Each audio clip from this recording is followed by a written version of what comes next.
Mais lors des explications, lors de l'interrogatoire de M. Abakar Diakité, alias Toumba, il a eu à déclarer ici qu'on voulait lui faire porter le chapeau des événements du 28 septembre. Et que, ce faisant, on a arrêté 2 de ces éléments qu'on avait conduits à une unité de gendarmerie. Vous étiez informé de ça? PM3, exactement. Bon, c'est juste, ce n'était pas 2 personnes. D'accord.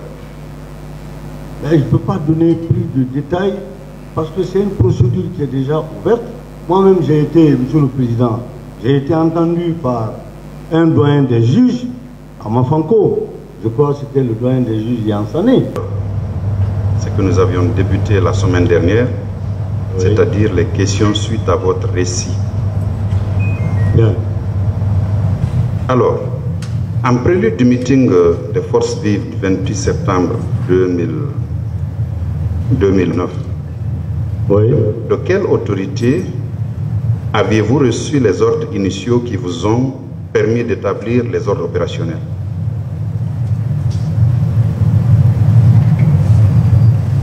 Monsieur le procureur,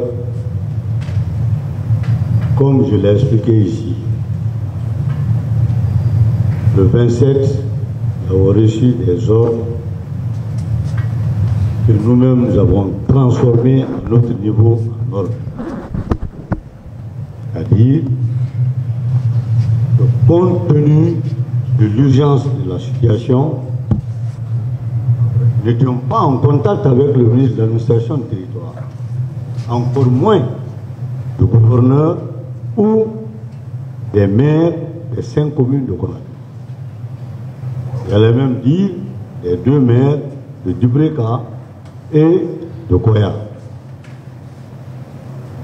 Puisque nous sommes chargés traditionnellement de faire le médiation, il a été demandé à ce que nous nous déployions sur le terrain. Et nous n'étions pas en contact avec ces autorités administratives et locales, comme je le disais tout à l'heure. Nous étions tenus de prendre en nous-mêmes pour, n'est-ce pas, transformer ces institutions en ordre de commandement de déploiement sur le terrain. Nous avons pris en nous-mêmes. Parce que traditionnellement, on dit, lorsque le gendarme voit le feu allumé, il doit aussitôt chercher à intervenir et après rendre compte à qui de droit. Selon qu'il s'agisse des troubles à l'ordre public ou d'une scène de crime. Je ne parle pas des instructions que vous avez reçues. Oui. Les ordres initiaux dont je parle, oui, haut officier de la gendarmerie, vous le savez, ce sont des documents généralement qu'on établit, qui ont des incidences financières parfois, parce que ce sont ces ordres initiaux qu'on envoie au ministère des Finances pour décaisser l'argent, pour permettre la planification, enfin pour permettre la prise en charge en carburant et tout ce qui s'ensuit. Oui. Ces ordres initiaux-là, qui les avait établis en prélude du meeting du 28 septembre 2009? Non, là je n'en sais pas parce que je n'ai reçu aucun moyen spécifique, particulier de quelque autorité que ce soit. Les véhicules qu'on venait d'obtenir étaient mensuellement dotés de carburant. Et moi-même, j'avais ouvert, au niveau du garage de la gendarmerie à Sonfonia, un atelier pour la maintenance des véhicules. A priori, il s'agissait simplement de carburer ces véhicules et de faire le suivi opérationnel avec. Mais il n'y a pas eu spécifiquement des moyens déployés, on a mis à notre disposition pour pouvoir faire cette mission.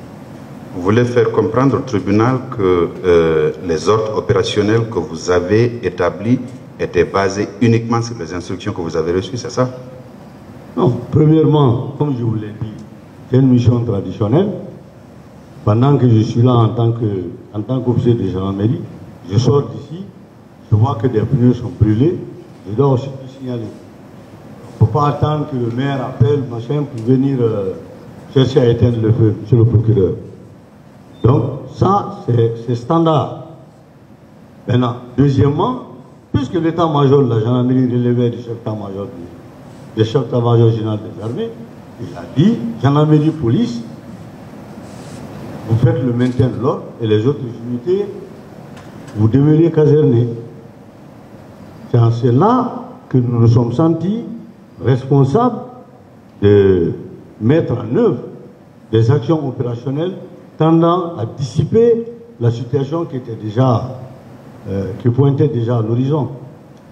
Vous l'aviez fait sur moyens propres ou bien vous avez reçu des moyens de l'État pour permettre à planifier les différentes unités que vous avez mises en place? Ces jours, exceptionnellement, n'ont pas reçu de moyens propres. Moi, personnellement, pas de moyens propres. On a utilisé, comme je vous l'ai dit, les moyens qui font fonctionner la gendarmerie. Nous avons un officier chargé de carburant au quotidien. Chaque jour, c'est lui qui débourse pour les unités opérationnelles. Alors, le maintien de l'ordre et le rétablissement de l'ordre sont de manière classique des fonctions qui sont dévolues à la police et à la gendarmerie nationale. Oui, monsieur le procureur. Est-ce que le maintien de l'ordre ou le rétablissement de l'ordre faisait partie des prérogatives du secrétariat d'État chargé de la lutte contre le grand banditisme, du crime organisé et des services spéciaux? Je ne peux pas vous répondre à cette question. C'est un département ministériel au sein d'un gouvernement de la République. Je ne peux pas répondre à cette question. Ce que je sais, c'est que traditionnellement, la police et la gendarmerie sont les organes de maintien de l'ordre public. La police au premier échelon et la gendarmerie au second échelon. La semaine dernière, vous aviez dit que le service antidrogue ne relevait pas de votre autorité. Oui. Ma question cette fois-ci de savoir si ce service-là est bien habilité pour le maintien ou le rétablissement de l'ordre. De façon générale, non. Généralement, il y a un département ministériel pour le maintien de l'ordre public, non. Voilà. Alors, comme tel, oui.